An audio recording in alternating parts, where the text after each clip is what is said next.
Hello everyone, welcome to News Roundup number 240. I will play catch up with the last two or three. I've been having problems recording stuff, so I'm desperately hoping this is going to work. Fingers crossed. Here we go.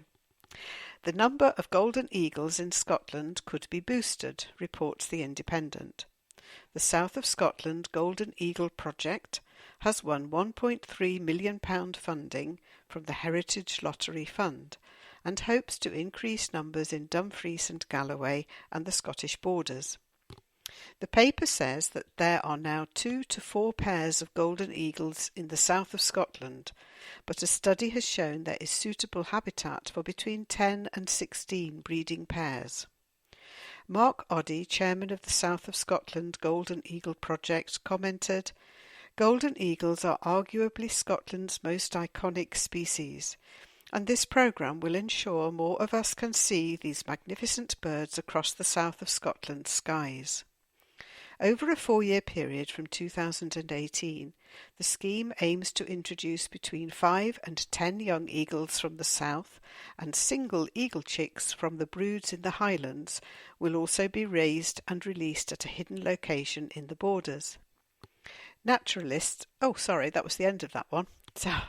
So anyway, hopefully that will work. It's very sad that there's only between 2 and 4 pairs at the moment. Naturalists have made a monster discovery in an old coal mine, says the Daily Mail. A species of millipede called the Merdy monster, described as new to science, was found under a pile of stones at Merdy Colliery in the Rhondda Valleys of South Wales. The brown 4-centimetre long arthropod was named in honour of the pit, which closed in 1990, one of the last working pits in the Welsh coalfield. Scientist Liam Olds said, "It's not every day that you find a species new to science. It shows you don't have to go to the Amazon to find new things." Fancy working for the Queen? According to the Daily Mirror, the British monarch is hiring a cushion and curtain maker to create and take care of bespoke furnishings in Buckingham Palace, Windsor Castle and St James's Palace. The royal household has advertised the full-time position online, telling prospective employees that it is a chance to leave their mark on some of the most famous houses in the world. An article in the Daily Express explains that monks in Somerset have found an antique list of recipes in Downside Abbey, which contains one of the first ever mentions of curry in England. The cookbook, dating back to 1793, was used to make a variety of dishes, including calf's head turtle fashion and fricassee of pig's feet and ears. The curry's ingredients are a mix between spices that were common in the UK, like curry powder or sugar, and some rare seasonings which came to Bristol via the slave trade triangle between Africa, Europe and the Americas. Sadly, I can't eat curry anymore because chili doesn't agree with me. It's the saddest thing ever. There are some fascinating historical items on display at the National Army Museum in London, which has reopened after a 3-year, £23.75 million redevelopment, says The Guardian.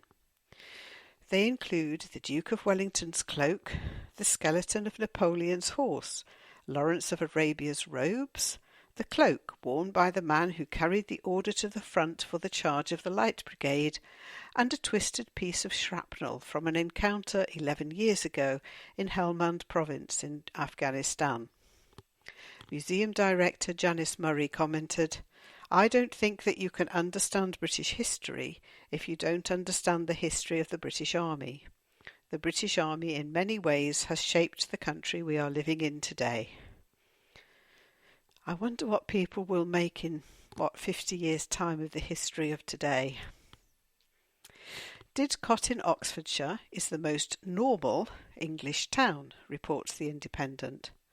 The outline data science research carried out by ASI Data Science, which shows that Didcot is the place that most closely mirrors English national demographics and opinion.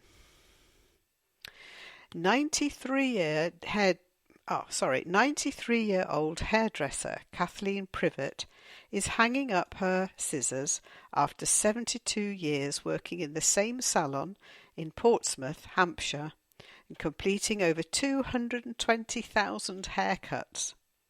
The Daily Mirror reports that Kathleen began working with her father in 1945, helping him out along with her sister Mavis when he was short-staffed.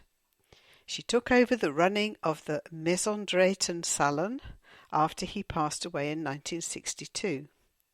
Kathleen commented, "I may not have done as many haircuts in recent years, but I still went to the salon every day. Some of my customers have been with me for around 50 years.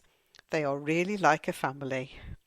That's amazing. I hope I'm still doing a matsu in, I won't tell you how many years. Anyway, when I'm her age. Okay, hope you enjoyed that, and I'll speak to you soon. Take care. Bye-bye.